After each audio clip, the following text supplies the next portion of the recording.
Shalom, puji Tuhan, selamat pagi buat kita semua, jemaat Tuhan yang saya kasihi dalam Tuhan. Pada pagi hari ini, saatnya kita akan mendengarkan firman Tuhan. Biarlah kebenaran firman Tuhan hari ini akan menjadi berkat buat kita semua.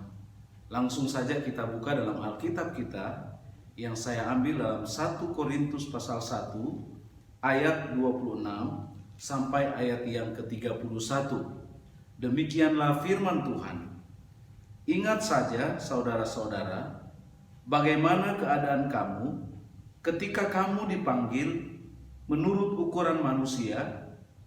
Tidak banyak orang yang bijak, tidak banyak orang yang berpengaruh, tidak banyak orang yang terpandang, tetapi apa yang bodoh bagi dunia dipilih Allah untuk memalukan orang-orang yang berhikmat, dan apa yang lemah bagi dunia dipilih Allah untuk memalukan apa yang kuat, dan apa yang tidak terpandang dan yang hina bagi dunia dipilih Allah, bahkan apa yang tidak berarti dipilih Allah untuk meniadakan apa yang berarti, supaya jangan ada seorang manusia pun yang memegahkan diri di hadapan Allah. Tetapi oleh Dia kamu berada dalam Kristus Yesus, yang oleh Allah telah menjadi hikmat bagi kita. Ia membenarkan dan menguduskan dan menebus kita. Karena itu, seperti ada tertulis, barang siapa bermegah, hendaklah ia bermegah di dalam Tuhan. Yang berbahagia adalah mereka yang mendengar dan melakukan firman Tuhan dalam kehidupannya. Bapak Ibu Saudara sekalian yang saya kasih dalam Tuhan, hari ini saya akan beri judul, tema kebenaran firman Tuhan hari ini adalah kekuatan di dalam kelemahan. Kebanyakan orang-orang yang dipakai Tuhan adalah orang-orang yang lemah, bukan orang yang kuat. Tetapi justru Tuhan memilih orang-orang yang lemah, dan dia dipakai Tuhan dengan luar biasa. Sebagai contoh dalam Alkitab, ada seorang nabi yang bernama Nabi Musa. Nabi Musa dia adalah orang yang gagap. Gagap itu orang yang tidak pandai berkomunikasi. Dia tidak pandai bicara, tidak fasih lidah. Tetapi Tuhan pun memakai Musa dengan luar biasa. Demikian juga ada contoh-contoh yang lain seperti Gideon. Gideon juga dia mempunyai rasa minder yang terlalu besar. Tapi orang-orang seperti ini Tuhan memberikan kekuatan yang luar biasa, begitu besar, sehingga mereka dapat mengatasi setiap persoalan masalah dalam kehidupan yang sedang mereka hadapi. Nah, oleh karena itu Bapak Ibu Saudara sekalian, tema hari ini adalah kekuatan di dalam kelemahan. Mungkin kita berpikir, kenapa kita sebagai manusia tidak lepas dari kelemahan? Itulah manusia. Manusia kemampuannya sangat-sangat terbatas. Kemampuan manusia sekali lagi sangat terbatas. Oleh karena itu, ada 3 alasan yang akan saya sampaikan kepada kita. Kenapa kita sebagai manusia mempunyai kelemahan? Supaya kita ini jangan menjadi orang yang sombong. Yang pertama, jangan menjadi orang yang sombong.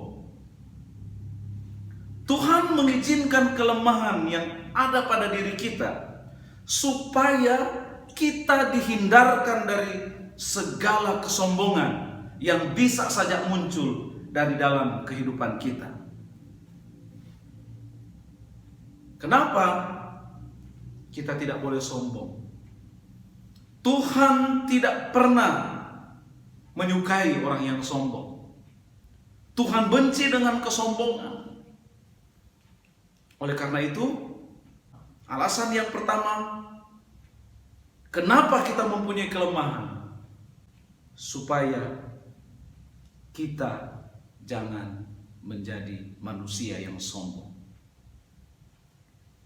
Di dalam Yesaya pasal 2 ayat 11, demikianlah firman Tuhan, manusia yang sombong akan direndahkan, dan orang yang angkuh akan ditundukkan, dan hanya Tuhan sajalah yang maha tinggi pada hari itu.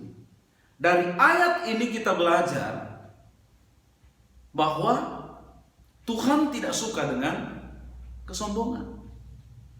Bahkan dikatakan di ayat ini, manusia yang sombong akan direndahkan dan orang yang angkuh akan ditundukkan. Karena memang cuma Tuhan sajalah yang maha tinggi. Jadi janganlah virus kesombongan itu melanda kehidupan kita.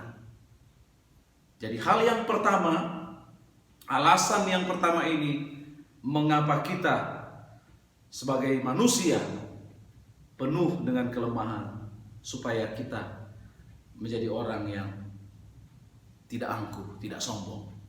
Yang kedua, melalui kelemahan kita, Tuhan akan menyatakan kemahakuasaannya.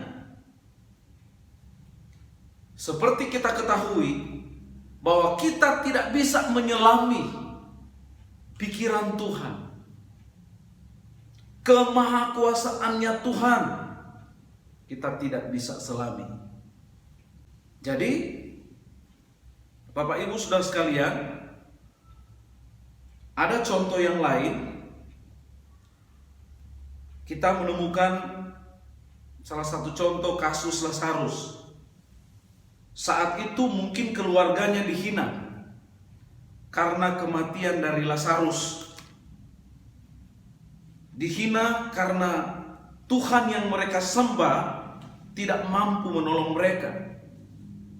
Tetapi lewat semuanya itu Tuhan memperlihatkan kemahakuasaannya. Bapak Ibu Saudara sekalian, jangan kita pernah takut ketika kita dalam kelemahan,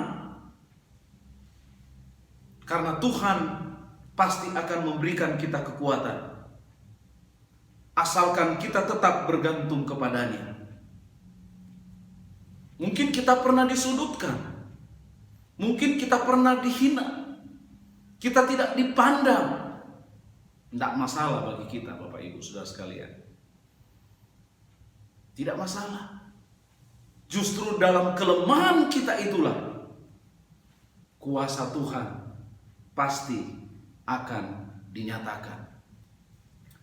Ada ayat yang sangat luar biasa, kita akan perhatikan di Yesaya pasal 40 ayatnya yang ke-31.